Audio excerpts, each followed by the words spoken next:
কোটি মানুষ আছে, কিভাবে আপনি এতগুলো মানুষের জান কবজ করেন? হাদিস শরীফে এসেছে, মালাকুল মউত বলে, গো আল্লাহর নবী, আল্লাহ তাআলার আরশের মধ্যে একটা আল্লাহ তাআলার কুদরতি গাছ আছে। ওই গাছের মধ্যে কোটি কোটি পাতা আছে। প্রত্যেকটা পাতার মধ্যে এক একটা মানুষের নাম লেখা আছে, তার ভাগ্যলিপি লেখা আছে। সে কতদিন বাঁচবে, কতটুকুন রিজিক খাবে, কোন সময় মারা যাবে, সব কিছু আল্লাহ তাআলা ওই পাতার মধ্যে লিখে দিয়েছেন। যখন একজন মানুষের মৃত্যুর মাত্র 40 দিন বাকি থাকে, কয়দিন? 40 দিন বাকি থাকে। আস্তে আস্তে করে তার নামের পাতাটা হলুদ বর্ণ হয়ে যায়। আল্লাহ, আস্তে আস্তে করে তার নামের পাতাটা হলুদ বর্ণ হয়ে যায়। মানে কি?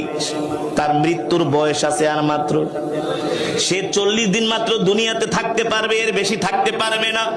মালাকুল মউত বলে, গো আল্লাহর নবী, যখন একটা মানুষের 40 দিন বাকি থাকে মৃত্যুর, তখন আল্লাহ তাআলা তার কাছে ফেরেশতা পাঠায় দেয়।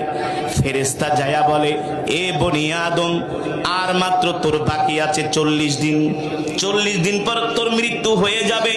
যখন একদিন কমে 39 দিন, যখন একদিন কমে 38 দিন, যখন একদিন কমে 37 দিন, এইভাবে করে মালাকুল মউত প্রত্যেকটা মানুষের কাছে দৈনিক একবার যায়।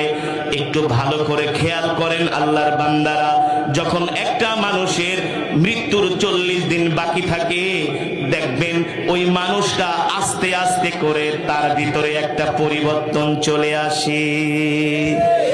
যে মানুষটা মারা যাবে, সে 40 দিন বাকি থাকতেই 39 দিন, 38 দিন, এমন সময় যত কমতে থাকে, দেখবেন ওই মানুষটার মধ্যে পরিবর্তন চলে আসে। তার খাওয়া দাওয়ায় পরিবর্তন চলে আসে, কথাবার্তায় পরিবর্তন চলে আসে। সে তার সন্তানের দিকে তাকায় থাকে, সম্পদের দিকে তাকায় থাকে, বাড়ির দিকে তাকায় থাকে। এত কষ্ট কইরা বাড়ি করলাম, সুদ খায়া, ঘুষ খায়া, মানুষের সম্পদ মাইরা, মানুষকে কষ্ট দিয়া, সম্পদের দিকে তাকায় আর আফসোস করে, হায় রে, এই সম্পদ ছাইরা, বাড়ি গাড়ি সব কিছু ছেড়ে আমাকে চলে যেতে হবে।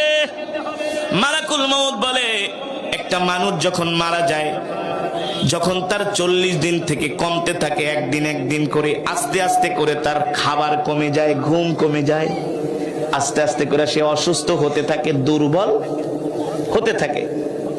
দেখবেন আপনার যদি কেউ নিকট আত্মীয় মারা যায়, এই সিমটম গুলো দেখবেন।